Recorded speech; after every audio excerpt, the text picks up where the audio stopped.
Ceci est un livre audio autogénéré par Google. Première partie, le REVEIL de la Chine. Il n'existe qu'une seule liberté, la vérité. Il n'existe qu'un seul esclavage, le mensonge. Comme Alain Peyrefitte l'a si bien écrit, la Chine s'est éveillée. La réussite économique spectaculaire constatée n'est pas étrangère à la clairvoyance des hommes à sa tête depuis la fin des années 1980. La Chine est le pays qui a connu le développement économique le plus important et le plus soutenu depuis plus de 15 ans, malgré un rythme un peu ralenti ces dernières années. Au 6e rang mondial de par son PIB national depuis 2002. En 2001, la Chine était au 7e rang, elle n'est en revanche qu'au 101e rang de par son PIB par habitant. La Chine a enregistré une croissance de plus 10,6% entre 1990 et 1999, de plus 8% en 2000 et de plus 7,5% en 2001. Entre 1980 et 2002, ses exportations sont passées de 6 à 26% et ses importations de 7 à 23%.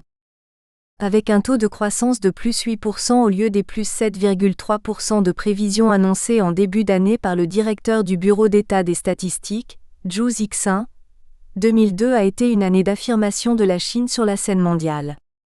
Affirmation confirmée par un taux de croissance de plus 9,1% pour l'année 2003, au lieu des plus 7,5% de prévisions annoncées en début d'année. Il s'agit là du meilleur résultat depuis 1996. La prévision de croissance prévue pour 2004 est proche des plus 10% tandis que celle prévue pour 2005 est d'environ plus 8,6%. Source, Mission économique de Pékin. Chapitre 1. Le miracle économique chinois, 20 ans de réformes profondes. Section 1. Les acteurs des réformes, des hommes éclairés. Sagesse ne signifie pas connaissance mais compréhension issue de l'expérience. À l'origine des réformes, Deng Xiaoping. Le marché s'est imposé très progressivement, par étapes à travers des tests mesurés et contrôlés. Deng faisait entrer son pays dans l'inconnu et la prudence dans l'exécution, autant que l'audace des orientations était de mise. Après une période de flottement politique, Deng Xiaoping succède à Mao Zedong, représentant de la première génération de dirigeants de la RPC à qui la Chine doit d'être devenue une puissance industrielle et nucléaire, et entame une libéralisation relative du régime tout en exerçant un pouvoir dictatorial. Révolutionnaire de la première heure, l'histoire de la vie de Deng Xiaoping, 1904 à 1997, se confond avec l'histoire de la Chine, plus encore que celle de Mao Zedong. Tombé en disgrâce durant la révolution culturelle à 65 ans, il doit se soumettre à la rééducation par le travail à laquelle il survit. À la mort de Mao Zedong en 1976, il revient au pouvoir et lance la Chine sur la voie des 4 modernisations. Nommé secrétaire général du comité central en 1956, il en est écarté en 1968 et le réintègre en 1973 à la requête de Zhou Enlai, Premier ministre depuis 1949. Il est destitué en 1976 pour revenir sur le devant de la scène politique en 1977, en qualité de vice-président du PCC et de vice-premier ministre, et devenir en 1978 le représentant de la deuxième génération de dirigeants de la RPC.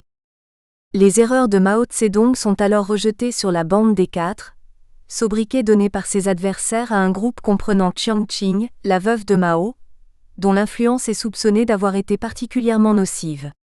Durant toutes les années qui suivent son mariage, Chiang Ching vit mal d'être tenue à l'écart du pouvoir, et dotée d'une obstination remarquable, exécute le plan machiavélique qu'elle a mis au point.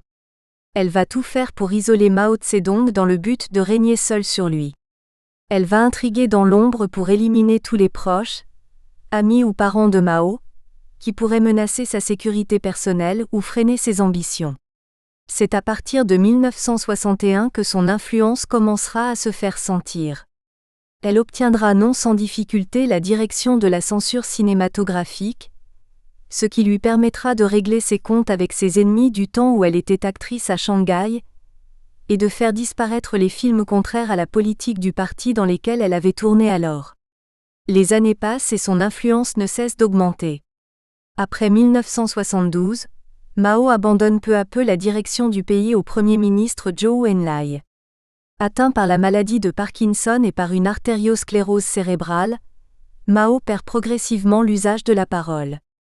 Chiang Ching va profiter de la maladie de son époux pour en tirer avantage et enfin réaliser son ambition de toujours, être au pouvoir. Elle mettra auprès de lui 2 interprètes, fidèles serviteurs de ses objectifs, pour donner un sens conforme à ses desseins politiques au balbutiement de Mao et prendre sa place au sein du parti. Chiang Ching réussit brillamment, mais le pouvoir lui montra à la tête au point de lui faire commettre de nombreuses erreurs qui lui seront fatales lors de la mort de Mao le 9 septembre 1976, la même année que Zhou Enlai. Elle dira même un jour « Et même l'ère communiste pourrait avoir une impératrice ». Enivrée, elle s'entoure de luxe, s'adonne au poker, se procure des films occidentaux allant à l'encontre de l'esprit communiste. Elle ira même jusqu'à faire preuve d'individualisme, lors d'une interview par une journaliste américaine au cours de laquelle elle racontera sa vie. Elle évoquera aussi des secrets du parti et de la présidence sur le mode « je », violant par là même la loi du silence du parti et ne respectant pas la précieuse version officielle. À la mort de Mao, Chiang Ching est expulsé du pouvoir et arrêté avec 3 autres personnes, la bande des 4, dont le procès sera retentissant en Chine et marquera l'avènement d'une nouvelle ère politique. Ce procès permet de juger les excès du maoïsme. Lors de celui de Chiang Ching, fin 1981, cette dernière fixe ses juges, méprisante, orgueilleuse, n'exprimant aucun signe de repentir. Condamnée à mort, la sentence ne sera pas exécutée pour ne pas faire d'elle une martyre. Libérée pour des raisons de santé, elle se suicide en 1991. Deng Xiaoping engage, à partir de 1978, un processus de démaoïsation, soit une sorte de désacralisation qui réintègre Mao Tse-dong avec ses mérites et ses erreurs dans l'histoire de la Chine. Cette démarche était attendue dans tous les milieux universitaires, scientifiques et littéraires, où les outrances du culte rendu au président divinisé avaient eu de fâcheuses conséquences. Nommé à la tête de la RPC en 1979, Deng Xiaoping décide de corriger les erreurs de la révolution culturelle, responsable en grande partie de tous les échecs du régime. Il proclame alors que Mao a eu raison à 70% et tort à 30%. Sans discréditer le grand timonier, fondateur de la RPC, il engage le pays dans un vaste mouvement de réforme instituant l'économie socialiste de marché et décide d'ouvrir celle-ci aux capitaux étrangers. Les 4 modernisations vont alors s'effectuer dans 4 directions: politique, sociale, culturelle et économique. L'objectif principal est d'augmenter la productivité de l'agriculture en luttant contre le recul des terres arables, malmenées par une utilisation intensive et désordonnée, en spécialisant les régions et en modernisant les équipements, de responsabiliser les individus en liant la rémunération et la production tout en leur permettant de profiter des gains, de moderniser l'appareil industriel. Un retour à la propriété privée est amorcé avec la décollectivisation de l'agriculture. Depuis plus de 20 ans, une vingtaine de provinces chinoises affichent les taux de croissance les plus élevés au monde. À ce rythme, l'OCDE prévoit que d'ici à 2020, 300 millions de Chinois auront un niveau de vie équivalent à celui de l'Américain moyen d'aujourd'hui, estimation qu'un essoufflement de la croissance ne remettrait pas en cause. En 2003, on constate déjà dans les villes une augmentation manifeste des salaires et de la consommation. L'ambition de Deng Xiaoping est de rétablir la situation économique compromise par la révolution culturelle, tout en s'assurant que les changements opérés seraient irréversibles, et d'empêcher le retour de dérives idéologiques. Les résultats ont été spectaculaires mais inégaux selon les secteurs. Si un boom dans l'industrie légère et dans la production des biens de consommation semi-durables, ordinateurs, est notable grâce aux importants investissements étrangers, en revanche, l'industrie lourde n'enregistre que des progrès lents car elle constitue un goulet d'étranglement structurel.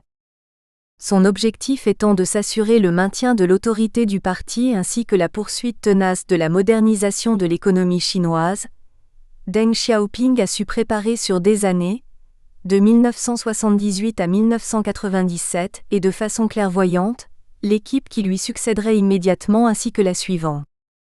Les successeurs de Deng Xiaoping, Zhu Rongji et Jiang Zemin. Leur conception et leurs décisions sont en train de faire la Chine telle qu'elle sera dans les 10 premières années du XXIe siècle. Son héritier, Jiang Zemin, représentant de la troisième génération de dirigeants de la RPC, assisté de Zhu Rongji, va poursuivre la même politique pour donner à l'économie de la Chine son visage actuel. Les deux hommes, profondément fiers de leur pays, sont depuis longtemps animés de la même volonté de faire de la Chine l'une des grandes puissances du XXIe siècle.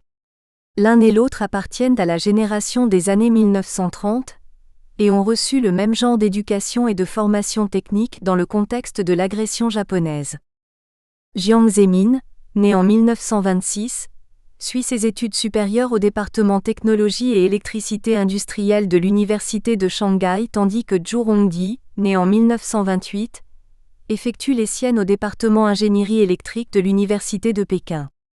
Tous deux souhaitent acquérir des compétences qui serviront à la reconstruction de la Chine. Tous deux ont également été maires de Shanghai et ont contribué à son développement économique exceptionnel. Jiang Zemin de 1985 à 1988 et Zhu Rongji de 1987 à 1990. Pendant une année, ils ont travaillé de concert. Bien que de caractères fort différents, les deux hommes se complètent de par leurs qualités respectives et forment un binôme efficace. Jiang Zemin, de nature sociable et communicative, se distingue par son aptitude à diriger, à rassembler les masses et à pondérer les tendances extrêmes au sein du parti. Zhu Rongji, cerveau de l'économie chinoise, est un réformateur indifférent aux questions de popularité, très doué pour défendre de nouvelles idées et pour les mettre en œuvre. Dès 1992, Deng Xiaoping, conscient de ses compétences, l'a soutenu et imposé pour superviser la modernisation de l'économie. Le fait que Zhu Rongji n'ait pas à se soucier d'élections lui a permis d'agir avec efficacité sans rechercher l'assentiment populaire. Les dirigeants chinois, dans la réalisation de leurs objectifs pour la Chine, expérimentent des mesures de façon limitée et n'hésitent pas à revenir en arrière en cas de résultats insatisfaisants. Cette politique de pragmatisme et de gradualisme consistant en des réformes lentes, prudentes et ordonnées de la base au sommet a produit un résultat plus que satisfaisant, comme en atteste le miracle économique chinois. À l'aube du 16e congrès du PCC. La légitimité du PCC et sa réussite économique. Année 2002.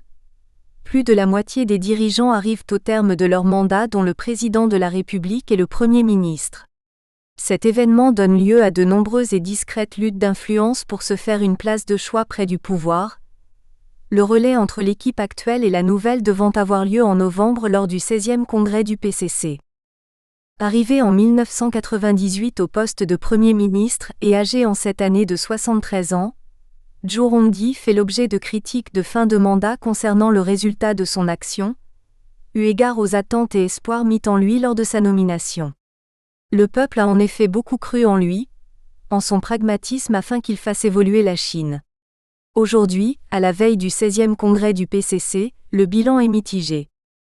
D'un côté, on ne peut nier que les réformes politiques n'ont pas eu de traduction concrète, que les problèmes les plus délicats n'ont pas été traités en profondeur, comme les inégalités sociales, que la Chine n'est pas l'état de droit auquel il est fait mention dans la Constitution, par exemple l'absence de transparence de l'administration, et que le système bancaire est au bord du gouffre car il est tenu d'octroyer des prêts à des entreprises publiques déficitaires. En revanche, on ne peut occulter les améliorations survenues sous l'autorité de celui-ci.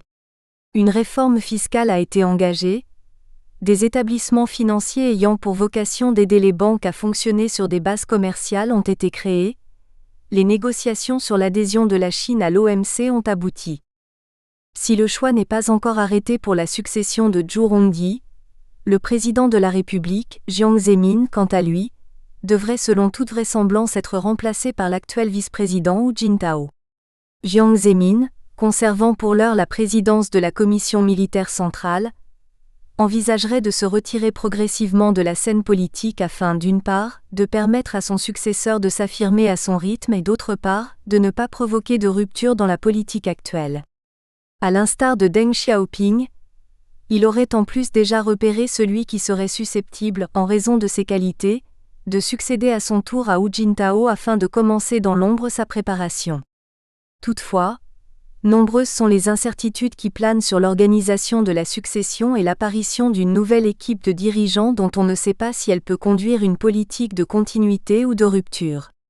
Le processus de réformes économiques ayant engendré des divisions au sein du parti entre les réformistes et les conservateurs, beaucoup de rumeurs circulent à propos de cette transition. Les deux clans s'accordent toutefois sur leur volonté de préserver la prédominance du parti et d'éviter toute réforme politique.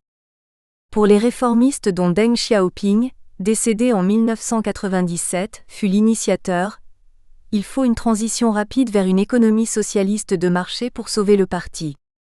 Pour les conservateurs, au contraire, la survie du parti dépend d'une évolution progressive et planifiée par le parti lui-même. Quant aux défenseurs de la démocratie, ils espèrent que celle-ci sera le fer de lance de cette nouvelle équipe et tentent déjà par divers moyens de se faire entendre.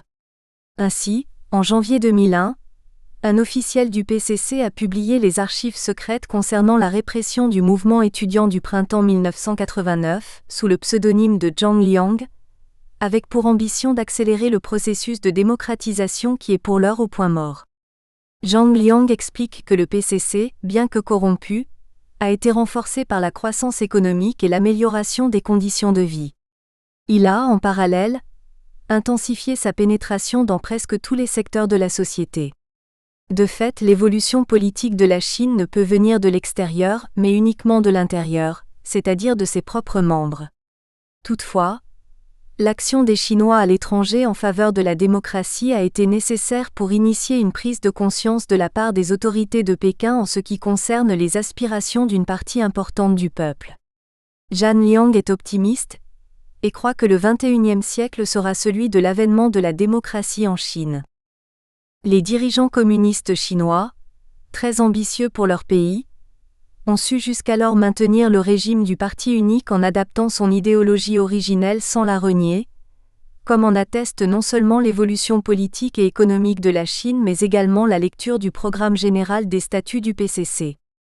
L'actuel président de la RPC, Hu Jintao. Avant la transmission de la présidence de la commission militaire centrale à Hu Jintao par Jiang Zemin en septembre 2004, Hu était le dirigeant suprême sur le papier, mais Jiang avait dans les faits encore la haute main sur nombre de décisions politiques. Le 16e congrès du PCC s'est tenu les 14 et 15 novembre 2002. Hu Jintao est élu secrétaire général du parti à 60 ans en lieu et place de Jiang Zemin, 76 ans, qui est demeuré président de la République de Chine jusqu'à la première session de la 10e Assemblée nationale populaire. Cette dernière a eu lieu au mois de mars 2003 et sans surprise a élu Hu Jintao président de la RPC. Jiang Zemin conserve, à ce moment-là, une main sur le pouvoir en s'assurant la présidence de la commission militaire et en ayant installé une nouvelle direction contrôlée par ses proches, ce qui limite la liberté d'action de Hu Jintao dans l'hypothèse où il se voudrait réformateur de la politique en cours. Hu Jintao est assisté du Premier ministre Wen Jiabao, qui était vice-premier ministre de la génération précédente et participa à la mise en place des réformes des années 1980. Les orientations du 16e congrès mettent de toute évidence l'accent sur la continuité, mot d'ordre de la politique économique de la Chine, du moins pour les 5 années à venir. Les déclarations des différents dirigeants sont ponctuées de verbes tels que poursuivre, persister, améliorer, laissant entendre qu'aucun bouleversement ou renversement d'orientation n'est prévu ni souhaité. Poursuivre dans la voie engagée par l'initiateur Deng Xiaoping et par ses dignes successeurs, Jiang Zemin et Zhu Rongji, est la conclusion de ce congrès. Hu Jintao, ingénieur hydraulicien de profession, est, au dire de tous, un homme brillant mais énigmatique qui a exercé diverses fonctions au sein du parti avant d'en prendre la tête. D'abord dans la province du Guizhou en 1985, puis au Tibet en 1988 où il a agi avec une main de fer. Partout où il exerçait ses fonctions au nom du parti, il s'est rendu à la base de la société et dans les régions éloignées pour prendre contact avec les habitants de diverses ethnies et s'informer de la situation locale, malgré les conditions naturelles souvent rigoureuses. Il a, de concert avec les dirigeants locaux, établi des programmes de développement socio-économique à long terme. Grâce à cette expérience acquise dans l'ouest de la Chine, Hu Jintao s'est fait remarquer des autorités centrales. Connaissant les conditions réelles de la Chine, il a donné plus de force à sa détermination d'accélérer le développement économique du pays, d'approfondir la réforme et d'élargir l'ouverture de la Chine sur l'extérieur. En 1992, il se retrouve propulsé dans le club très fermé des 7 membres permanents du bureau politique, sur simple décision de Deng Xiaoping, choisi et désigné par lui comme leader de la 4e génération de dirigeants de la RPC. Depuis 1993, Hu Jintao est également directeur de l'école centrale du parti, lieu de passage obligé de tous les hauts cadres de l'appareil étatique et aujourd'hui économique. La mort de Deng Xiaoping ne freine pas son ascension. En 1998, il devient vice-président du pays, puis en 1999, vice-président de la commission militaire. Hu Jintao se soucie fortement des conditions de vie du peuple. Au cours de ses inspections à travers le pays, il ne manque jamais de visiter des foyers où la vie est dure afin de se rendre compte des conditions de vie de ses administrés. Et aujourd'hui, le voilà secrétaire général du parti et représentant de la 4e génération. Depuis son accession à ce poste élevé, Hu Jintao a mis en application de façon approfondie l'esprit du 16e congrès, en insistant sur la pensée importante de la triple représentativité dont l'auteur est Jiang Zemin et dont la teneur sera explicitée dans la 3e partie de cet ouvrage. D'après des informations ayant filtré sur les querelles intestines du PCC, il semblerait que Hu Jintao souhaitait profiter de son premier grand discours devant la population chinoise, le 1er juillet 2003, à l'occasion du 82e anniversaire du parti, pour annoncer des réformes politiques à connotation démocratique. Il en aurait été empêché par Jiang Zemin, estimant de telles réformes trop précoces. Le président de la commission militaire centrale, en l'occurrence Jiang Zemin, était encore à ce moment-là le vrai détenteur du pouvoir suprême. En outre, Jiang Zemin, empereur de l'ombre, s'était assuré le contrôle effectif de la politique chinoise en plaçant ses hommes aux postes stratégiques. Depuis le mois de septembre 2004, Hu Jintao est désormais également président de la commission militaire centrale en lieu et place de Jiang Zemin. Il dispose donc, a priori, d'une marge de manœuvre plus large. Seulement, a priori, car on ne peut occulter les problèmes internes du parti que sont notamment les rivalités entre ses membres pour le pouvoir. Section 2. Une réussite économique spectaculaire. Peu importe que le chat soit noir ou blanc, l'important c'est qu'il attrape les souris. La réussite urbaine. Toutes les fleurs de l'avenir sont dans les semences d'aujourd'hui. La réussite urbaine est un des aspects de la réussite économique spectaculaire de la Chine. Shanghai, Hong Kong et Pékin en sont des illustrations révélatrices. Centre économique de la Chine accueillant l'une des 3 bourses de Chine avec Hong Kong et Shenzhen, Shanghai.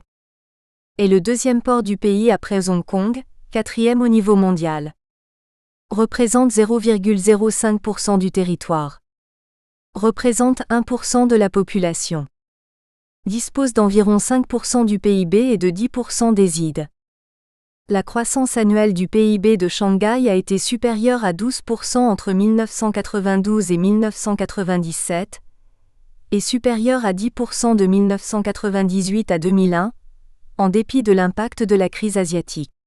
En 2002, Shanghai accède au 8e rang des provinces chinoises. Shanghai est non seulement la première ville industrielle et commerciale, mais également celle qui compte la main-d'œuvre la plus instruite et la plus qualifiée. Symbole de la modernisation chinoise, Shanghai est une fenêtre sur l'extérieur et comme Hong Kong et Shenzhen, un immense comptoir d'échange par où transite une large part du commerce entre la Chine intérieure et le reste du monde. Dans le cadre de sa politique de réforme et de modernisation, Deng Xiaoping désigne, en 1992, Shanghai vitrine du nouveau socialisme de marché, lui permettant de retrouver sa grandeur perdue sous le régime de Mao Tse-dong. Ce dernier, voyant en elle le repère de la corruption capitaliste, des nationalistes et des bourgeois, s'est quelque peu acharné contre elle lors de la révolution culturelle de 1966 à 1976. La ville fut notamment ponctionnée de ses richesses et ses citoyens envoyés en camp de rééducation. Aujourd'hui, grâce à la politique de modernisation économique, Shanghai est revenu sur le devant de la scène. Ses performances s'appuient sur La vitalité de la production industrielle en hausse de 12,7% en 2002. Une forte consommation, plus 9,3% en 2002 contre plus 8,1% en 2001. Une augmentation des investissements, plus 8,3% en 2002 contre plus 6,7% en 2001.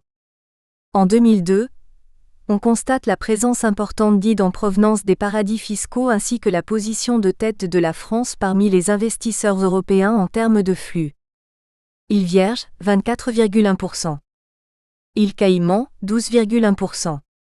Hong Kong, 16%. Japon, 10%. États-Unis, 7,9%. Singapour, 5%. France, 4,6% contre 0,5% en 2001. Shanghai concentre les savoirs et les services post-industriels, les pôles de technologie, les ressources humaines hyper qualifiées, et le capital requis pour s'ériger en centre du capitalisme à la chinoise. Selon des sources émanant du Bureau de l'administration de l'industrie et du commerce de Shanghai, la ville se classe, avec quelques 140 000 entreprises privées, 28 000 joint ventures, dans les premières du pays dans ce domaine. Bon nombre de multinationales, près de 330 sont présentes, y ont installé leurs centres de recherche et de développement tandis que de nombreux groupes y ont fixé leur siège Chine ou Asie-Pacifique, comme par exemple Coca-Cola, Alcatel, Auchan, Carrefour. Dans le processus actuel, Shanghai est la ville la plus ouverte sur l'Occident et la plus prospère de Chine, ce qui, selon certains observateurs, aurait favorisé la renaissance des triades que l'on croyait disparues. Ces mafias à la chinoise sont de retour après près de 40 ans d'absence malgré la négation officielle de leur existence. Elles prospèrent aujourd'hui dans une Chine en transition sociale, économique et politique. Les sociétés secrètes sont un phénomène qui jalonne l'histoire chinoise depuis des centaines d'années. Leur forme moderne, les triades, remontent au milieu du XVIIe siècle lorsqu'elles se constituèrent contre l'envahisseur mandchou. Patriotiques au départ, elles ne tardèrent pas à se transformer en entreprises mafieuses.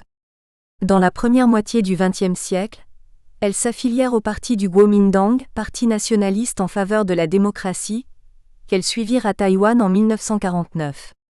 Les communistes les avaient chassées du continent dès leur prise de pouvoir, et avaient exécuté des dizaines de milliers de leurs hommes. Auparavant, ces sociétés secrètes agissaient de façon indépendante. Aujourd'hui, la tendance est à l'organisation, à la structuration et à la coordination entre elles. En outre, le recours aux armes est beaucoup plus fréquent. Durant la décennie 1990, les meurtres ont presque doublé, les vols quintuplés. Aucune ville n'est épargnée. À ce jour, l'économie parallèle, c'est-à-dire blanchiment d'argent sale, contrebande et commerce de la drogue, est en train de gangrener peu à peu la société chinoise. Shanghai n'en symbolise pas moins le retour du prestige de la Chine, et les observateurs annoncent pour le XXIe siècle une rivalité importante entre Hong Kong et Shanghai. Tandis que cette rivalité est soutenue par Pékin qui désire recentrer le pouvoir financier au cœur du pays, Shanghai avance méthodiquement dans la réalisation de son ambition de devenir un centre économique et financier d'envergure internationale. Son projet de port en eau profonde lui en donnera les moyens puisque d'ici 20 ans, elle pourra égaler Hong Kong dans sa capacité d'accueil. Hong Kong, rattaché à la RPC le 30 juin 1997 en qualité de région administrative spéciale, est devenu, sous l'administration britannique, un des pivots de l'économie mondiale capitaliste. Elle a connu une croissance économique fulgurante et s'est progressivement imposée comme un pôle industriel, commercial et financier mondial. Accolée à la zone économique spéciale de Shenzhen et passage obligé d'un grand nombre d'importations et d'investissements en Chine populaire, Hong Kong a progressivement augmenté ses investissements sur le continent chinois alors que l'économie de ce dernier était en pleine expansion et que la date de la rétrocession approchait. Les droits de douane y étant très faibles, Hong Kong voit passer quotidiennement un trafic de marchandises considérable et sert de relais à une grande partie du commerce international de la Chine. Sa bourse est une des plus importantes du monde, malgré la fragilisation résultant de la crise asiatique de 1997, tout comme son port est l'un des plus puissants. Hong Kong est l'une des régions les plus riches de la planète, son PIB l'un des plus élevés grâce à une économie très dynamique, largement ouverte sur la zone Pacifique, désormais première zone économique mondiale. Malgré son retour dans le giron de Pékin, Hong Kong demeure encore sous régime capitaliste. Près de 5 ans après la rétrocession, et bien que le principe « un pays, deux systèmes » soit toujours là, Hong Kong semble s'être définitivement sinisé dans de nombreux domaines. Ce rapprochement a été largement favorisé par la crise asiatique. La Chine, peu touchée, fut une sorte d'amortisseur en tempérant les effets du ralentissement économique et son adhésion à l'OMC risque, à plus ou moins long terme, de porter préjudice à Hong Kong qui ne sera plus son intermédiaire exclusif avec l'étranger. Capitale et centre politique de la Chine, Pékin se distingue par ses richesses culturelles qui en font la première destination touristique du pays. La cité interdite, la place Tiananmen, le Temple du Ciel, un des lieux les plus sacrés du pays, le palais d'été, la Grande Muraille de Chine. Sur le plan économique, Pékin contribue à la création de la richesse nationale et se situe au 2e rang en termes de PIB. À l'instar de Shanghai, Pékin se modernise, n'hésitant pas hélas pour cela à détruire des quartiers historiques entiers, sous la pression des investisseurs, tendance que la perspective de l'organisation des Jeux de 2008 accentue. 80% de la superficie de la ville devrait être détruite et reconstruite. D'importants investissements sont prévus pour doter la capitale d'infrastructures modernes et adaptées.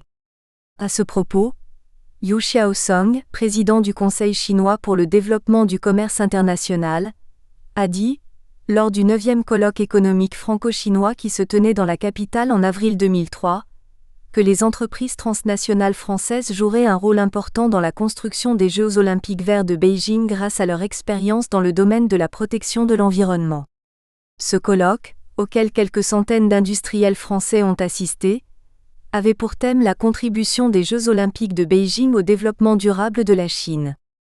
Le succès des zones économiques spéciales.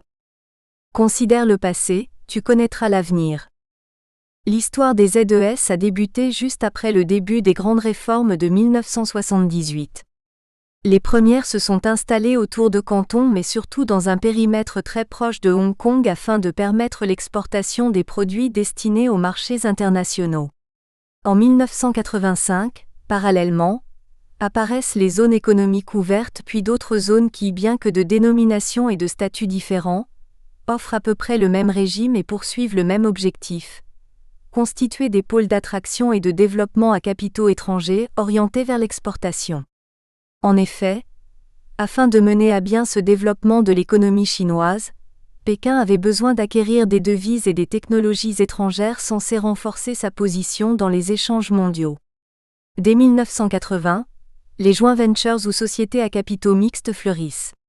La réussite spectaculaire des premières ZES amena le gouvernement chinois à étendre l'ouverture du pays à plusieurs villes côtières. Outre des avantages fiscaux, plus généreux encore pour les entreprises de haute technologie, les investisseurs ont obtenu le droit d'investir dans les ZES. L'objectif est de les attirer en échange de la création de joint ventures, permettant aux Chinois d'accéder à leur technologie. Les ZES offrent aux investisseurs étrangers 2 ans d'exonération d'impôts sur les bénéfices à compter de la première année, puis un abattement de 50% pendant 3 ans. En outre, afin d'inciter le réinvestissement des bénéfices en Chine, les autorités chinoises accordent un remboursement de 40% de l'impôt payé sur le montant investi. Pékin a besoin des investissements étrangers pour féconder la modernisation du pays.